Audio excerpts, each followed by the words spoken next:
Hi எல்லாரும் வாங்க பிரியாணி செய்யலாம். மட்டன் பிரியாணி செய்ய போகிறோம். பாருங்கள், மட்டன் மட்டன் வந்து 200 கிராம் 200 கிராம் மட்டனுக்கு வந்து 4 கிலோ பாஸ்மதி ரைஸ். இது வந்து நம்ம வீட்டில் செஞ்ச மிளகாத்தூள், இது வந்து நம்ம வீட்டில் செஞ்ச கரம் மசாலா, இது வந்து இஞ்சி பூண்டு பேஸ்ட், வெங்காயம், தக்காளி, இது நடி ஏலக்காய், பட்டை, லவங்கம் இதெல்லாம் வந்து போட்டு இப்போ நம்ம சூப்பராக புதினா, கொத்தமல்லி எல்லாம் போட்டு இப்போ சூப்பராக பிரியாணி செய்ய போகிறோம். வாங்க பிரியாணி செய்ய போகிறோம். இப்போ ஒரு கடாயை வச்சு கொஞ்சமாக எண்ணெய் ஊற்றிக்கலாம்.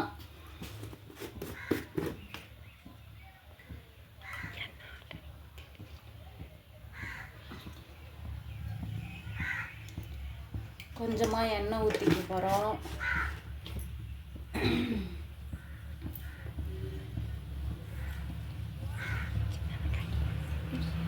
எண்ணெய்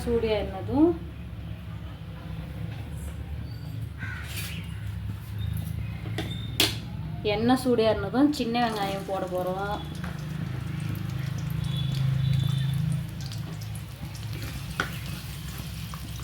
எண்ணெய் காயில் ஒன்று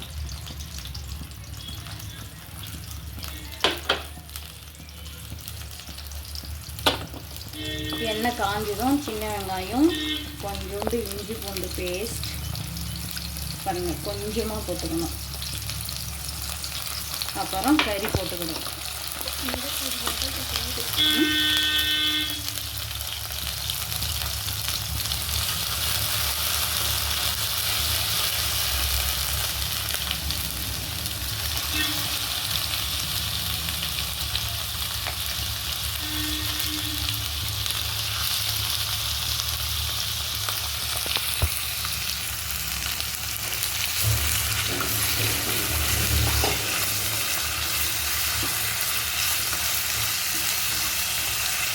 மட்டன் போட்டு நல்லா இப்படி கிளறிக்கிட்டே இருக்கணும்.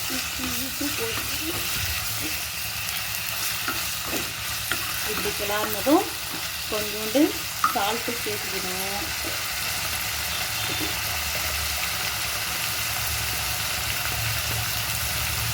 பாருங்கள், கொஞ்சமாக சால்ட்டு சேர்க்கணும்.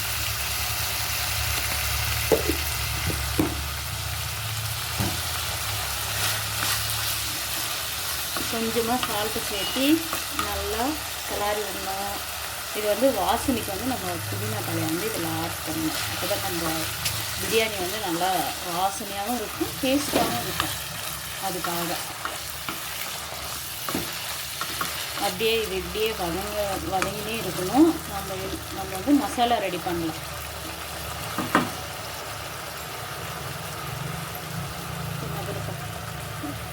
கொஞ்சம் நதிருக்கும்.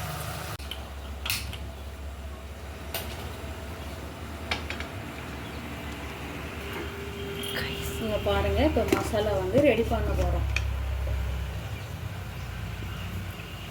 நம்மளுக்கு தேவையான அளவுக்கு எண்ணெய்,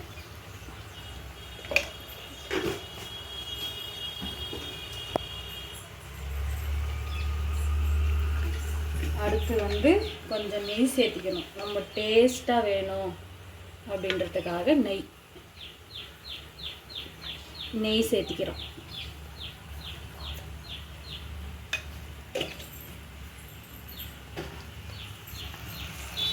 கறியை வந்து இப்படி நல்லா அப்பப்போ கிண்டி விட்டுன்னே இருக்கணும். விட்டிங்களன்னா தீஞ்சிடும்.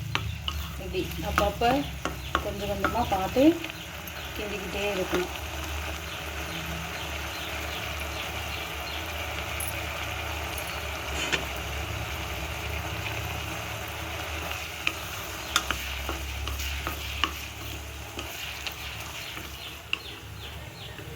பாருங்கள், எண்ணெய் நெய் எல்லாம் ஒன்றா வச்சு இப்போ வந்து இங்கே பாருங்கள்,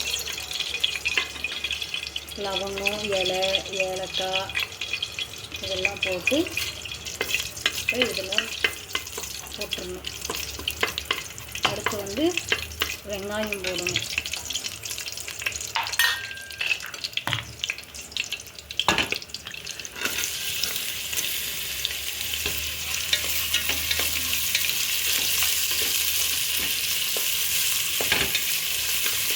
வெங்காயம் போட்டு நல்லா ஒரு அரைவாசி வதங்குற வரைக்கும் வதக்கணும்.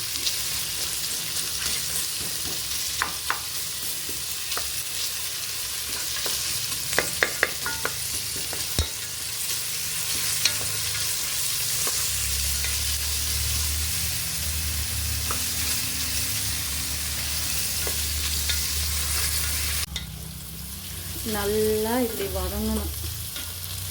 இன்னும் வதங்கலை, இன்னும் வதங்கிட்டோம். இங்கே பாருங்கள், இப்படி வந்து நல்லா இதை கிளறி விட்டுக்கினே இருக்கணும். இது வந்து இப்படியே விட்டிங்கன்னா வந்து சீக்கிரமாக அடி பிடிக்க ஆரம்பிக்கும். அதனால் கொஞ்சோண்டு சிம்மில் வச்சுடுங்க. சிம்மில் வச்சுட்டிங்கன்னா அடி பிடிக்காது. இந்த மாதிரி வந்து அது பாட்டுக்கு வெந்துட்டு இருக்கும். உங்களுக்கு வந்து அந்த கறி நல்லா வேகும், அடி பிடிக்காமல். வச்சுட்டு மூடி கூட போட்டுக்கோங்க.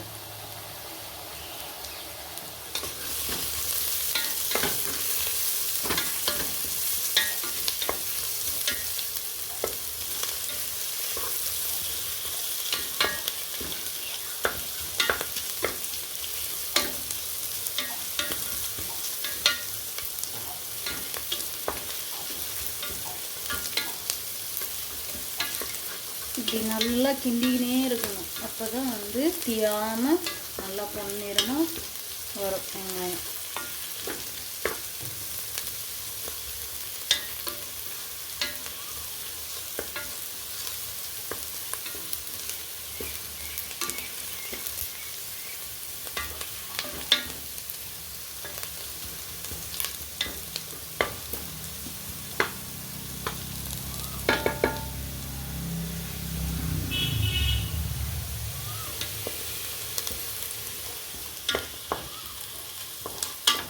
இது நல்லா கிண்டிட்டு இதில் வந்து இப்போ இஞ்சி பூண்டு பேஸ்ட்டு சேர்த்தணும்.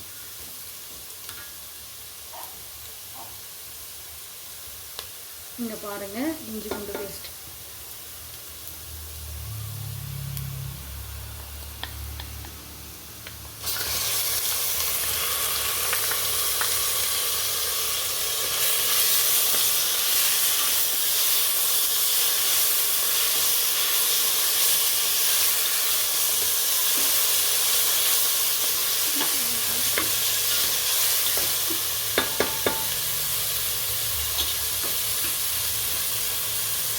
இப்போ தக்காளி சேர்த்துக்கணும்.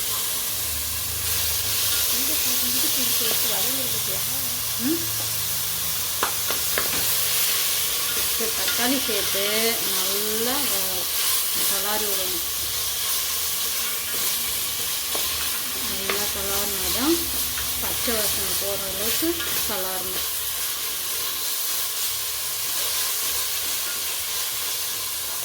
இப்போ கொஞ்சோண்டு புதினா, கொத்தமல்லி போட்டுக்கணும். இது வந்து நமக்கு வாசனையாக இருக்கும், நல்லா டேஸ்ட்டும் கொடுக்கும்.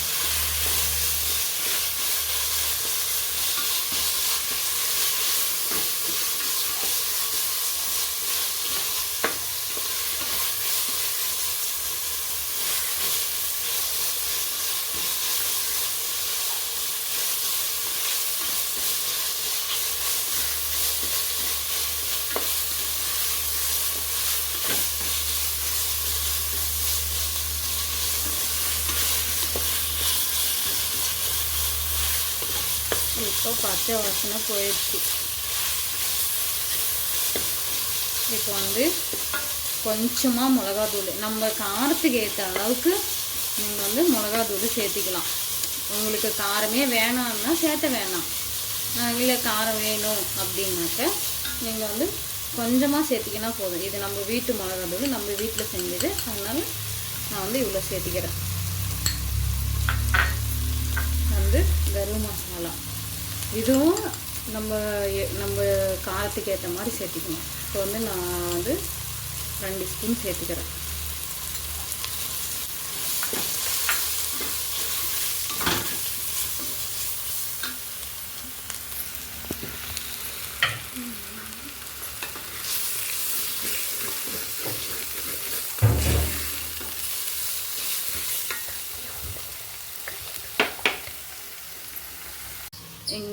இதை வந்து இப்படி வதங்கின பின்னாடி கொஞ்சமாக நம்ம இஞ்சி பூண்டு அரைச்சோம்ல அந்த தண்ணியை வந்து கொஞ்சமாக சேர்த்தி இதை வந்து தீயாமல் குக் பண்ணுங்க.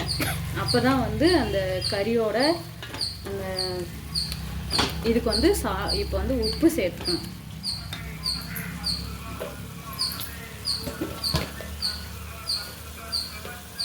பாருங்க, இதுக்கு மட்டும் நான் உப்பு சேர்க்குறேன். கறிக்கு ஏற்கனவே உப்பு சேர்த்துருந்தேன்.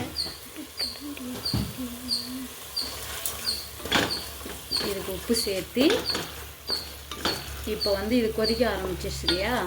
இப்போ இது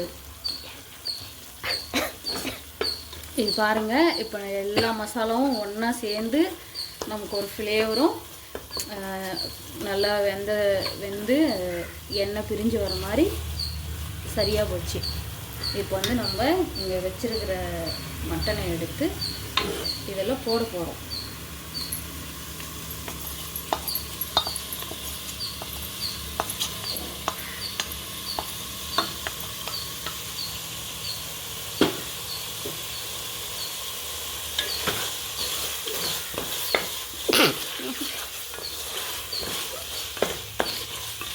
இப்போ பாருங்கள், சூப்பராக வாசனை கம்மன்னு வருது. அப்படி இப்போ வந்து இப்படியே இது வந்து பாருங்கள், அப்படியே எண்ணெயும் மசாலாவும் அப்படியே பார்க்குறதுக்கே ரொம்ப அருமையாக இருக்குது பாருங்கள்.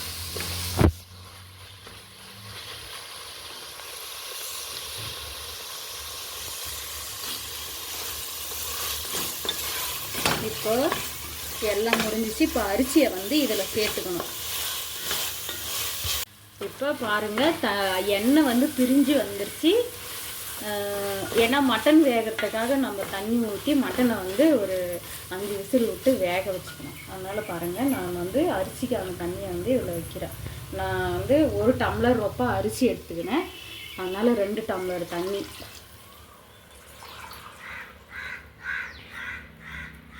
ரெண்டு டம்ளர் தண்ணி நான் எடுத்துக்கினேன்.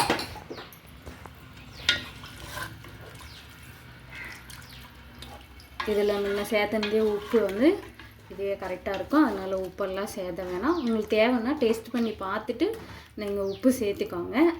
இப்போ நான் மூடி போட்டு இந்த கறியை வந்து வேக வைக்கிறேன்.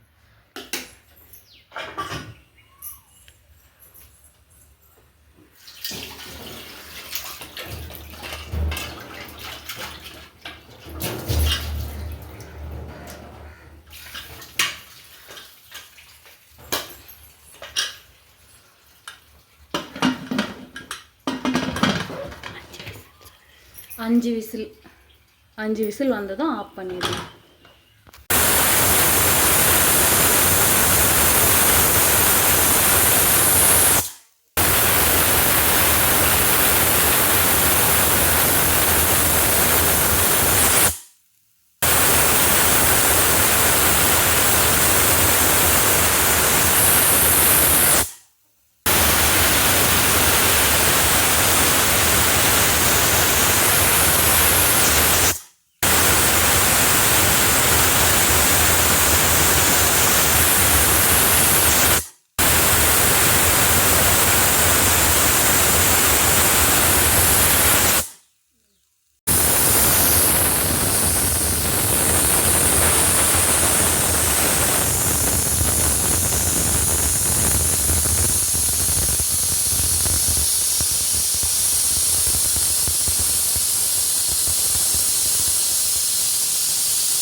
பாருங்கள், இப்படி எடுத்துட்டு ஃபுல்லாக நம்ம விசில் எடுத்துட்டு அடுப்பு ஆஃப் பண்ணிட்டு தான் எடுக்கணும். அப்படியெல்லாம் எடுக்கக்கூடாது. இப்போ வந்து மட்டன் வந்து நல்லா வெந்திருக்கு. நீங்களே பாருங்கள், நான் காட்டுறேன் பாருங்கள். பாருங்கள், நல்லா வெந்திருக்கு. இப்போ நம்ம இதில் அரிசியை சேர்த்துக்கணும். ஃபஸ்ட்டு அடுப்பை ஆன் பண்ணிக்கணும்.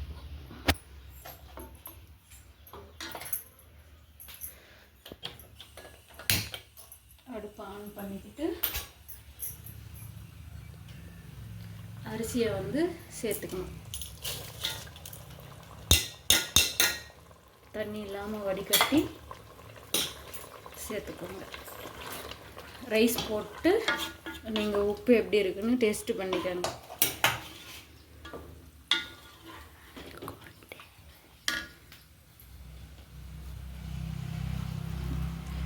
புதினா கொத்தமல்லி ரெண்டும் சேர்த்துக்கிட்டு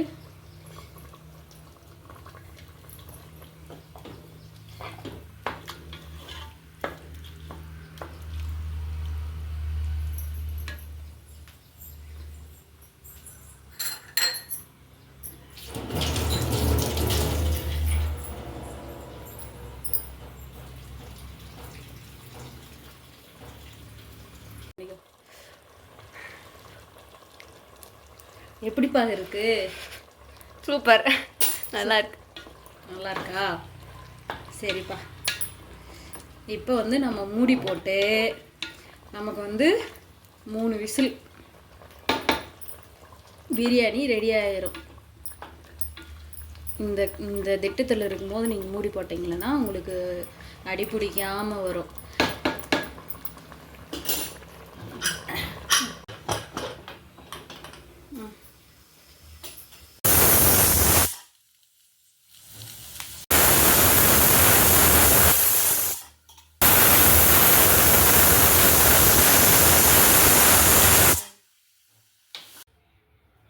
ஐயோ, இவ்வளோ நேரம் வீடியோவே ஆன் பண்ண காணோம்.